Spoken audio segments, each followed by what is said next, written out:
Fala galera, beleza? Professor Erickson aqui. O vídeo de hoje vai ser uma pequena revisão do capítulo 11 de História 2, Expansão Marítima e Comercial, para a gente poder fazer a correção do exercício contextualizado do mesmo capítulo. Vamos lá? A expansão marítima e comercial, ela tem a ver com as relações comerciais que aconteciam na Europa, decorrente da busca pelas especiarias, que era pimenta, cravo, essências e a seda, o tecido de seda, que garantia bastante lucro para os mercadores dentro do território europeu. Devido a alguns acontecimentos, como a Guerra dos 100 Anos, a Peste Negra, o comércio começou a ficar meio impossibilitado, fazendo com que esses produtos que vinham do Oriente se tornassem cada vez mais caros. Com uma tentativa de transformar o preço dessas especiarias diminuir o preço dessas especiarias, os europeus vão tentar criar novas rotas comerciais. Isso traz ao pioneirismo ibérico, porque dentro de tudo aquilo que estava acontecendo na Europa, os países ibéricos, principalmente Portugal, se tornaram os primeiros a iniciarem essa busca por novas rotas marítimas. Logo que a rota comercial terrestre, que chegava até o porto de Istambul, de Constantinopla, onde hoje é Istambul, ficou impossibilitada porque os turcos conquistaram Constantinopla e proibiram o comércio entre as navegações italianas para poder levar essas especiarias para serem distribuídas na Europa. Portugal, ele foi o pioneiro porque teve o seu processo de centralização política, primeiro do que todos, Tinha a questão da localização de Portugal, tinha uma burguesia marítima, comercial marítima, que já tinha experiência nas navegações para o pescado, E também a presença dos árabes, que trouxe bastante desenvolvimento da tecnologia náutica para Portugal. Portugal, para desenvolver as tecnologias náuticas, ela vai criar um encontro, que fica conhecido como Escola de Sagres. Era um encontro onde vários especialistas em navegações se uniam para debater sobre melhorias nas navegações. A Espanha, depois da Guerra da Reconquista, ela vai se tornar um estado centralizado e também vai iniciar a sua corrida por rotas marítimas. Só que quando a Espanha entra nessa corrida por rotas marítimas, Portugal já está bastante adiantado e inicia o seu processo de monopólio das rotas marítimas. O que resta à Espanha a criar uma nova forma, uma nova rota. E assim, utilizando as ideias de Cristóvão Colombo, que tinha a ideia que a Terra era esférica e assim ele ia contornar o globo para chegar até as Índias, a Espanha começa a sua corrida na navegação em busca das especiarias. Quando a Espanha entra nessa corrida marítima, ela e Portugal começam a criar conflitos que vão desencadear alguns tratados, que são chamados tratados ultramarinos. O primeiro tratado foi de 1493, que era a bula Intercoetera, que não foi aceita por Portugal, e posteriormente, em 1494, foi assinado o Tratado de Tordesilhas, que foi aceito tanto por Portugal como pela Espanha, mas trouxe o descontentamento de franceses, ingleses e holandeses. Como consequência dessas novas rotas marítimas, a gente pode observar a transferência econômica que era feita no Mar Mediterrâneo para o Oceano Atlântico e a transformação econômica na Europa, principalmente com o acúmulo de metal precioso, dos metais preciosos.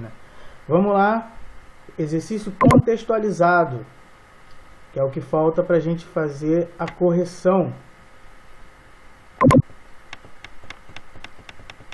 Vamos lá. 6. As caravelas foram um grande avanço tecnológico no final do século XV. Graças a elas, foi possível realizar viagens de longa distância de forma eficiente. Centenas de homens embarcaram nas caravelas dos descobrimentos. Alguns buscavam enriquecimento rápido, outros oportunidade de difundir a fé em Cristo, né? Esses homens eram atraídos pela aventura, porém a surpresa nem sempre era agradável. Nas embarcações proliferavam doenças e a alimentação era precária.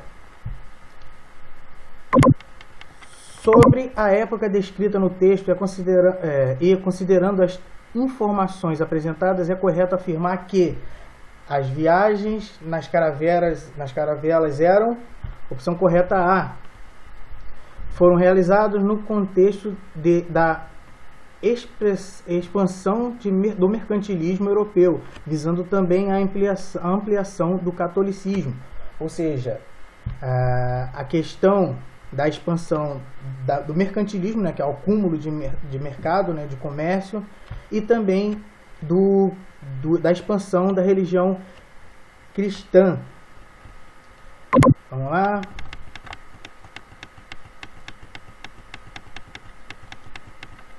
Sete. Analise a tirinha a seguir. O que vocês trazem para nós? Fé, esperança e conhecimento. Estranho, jurava que era miçanga, doenças e cachaça. Essa tirinha traz uma visão do encontro entre os portugueses e os povos que já viviam nas terras americanas.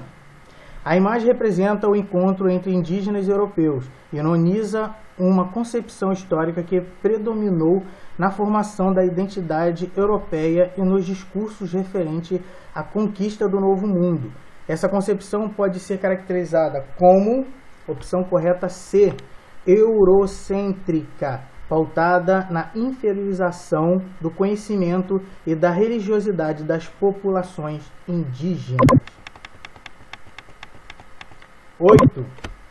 Deve-se notar que a ênfase dada à faceta cruzadista da expansão portuguesa não implica, de modo algum, que o interesse comercial estivesse dela ausente, como tampouco o havia estado das cruzadas do Levante, em boa parte manejadas e financiadas pelas burguesias das repúblicas marítimas da Itália.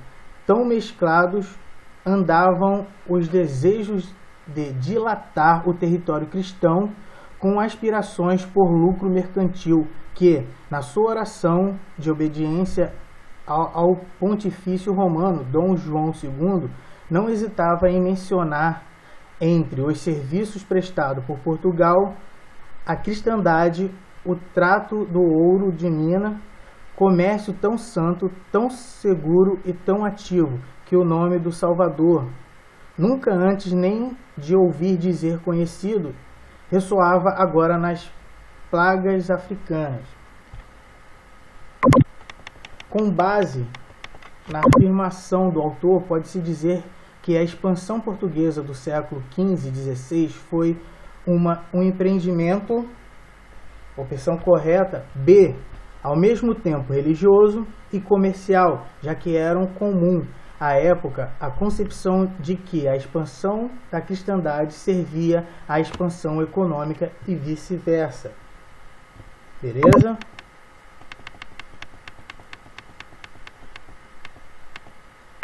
Nove. Enquanto as caravelas cruzavam os mares, obedecendo a cálculos precisos, multidões se deliciavam na corte com espetáculos de Gil Vicente que abriam espaço às práticas cotidianas do povo comum. Enviadas de imaginismo e de maravilhoso, os processos quinhentistas da Inquisição atesta como era corriqueiro o recurso a filtros e poções mágicas e difundida a crenças nos poderes extraordinários do demônio. O texto caracteriza a época da expansão marítima europeia, século XV e XVI, e destaca Opção correta C. A convivência entre pensamento racionalista e diversas formas de crença no caráter maravilhoso do mundo. A relação entre o pensamento religioso e o pensamento racionalista que estava surgindo dentro do território europeu, né? Com o avanço da tecnologia e da questão científica também. 10. Ao longo dos séculos XV e XVI, os europeus, representados principalmente pelos portugueses e espanhóis, deram início à era das grandes navegações, quando se lançaram aos oceanos Pacíficos, Índicos e Atlânticos. A partir das grandes navegações, teve início a colonização da América por espanhóis e portugueses. Assinale a alternativa que apresenta corretamente as características do período conhecido como Era das Grandes Navegações. Opção correta A. As conquistas ultramarinas deslocaram o eixo econômico do Mediterrâneo para o Atlântico, livrando a Europa da dependência dos mercadores e intermediários muçulmanos, que eram aqueles que faziam a caravana terrestre da Índia até o porto de Constantinopla e depois as cidades italianas, né, com as suas embarcações, pegavam essas especiarias para vendê-las na Europa com lucro gigantesco. Beleza, galera? Espero que vocês estejam estudando, vendo o meu vídeo e até a próxima. Continue com o estudo de vocês.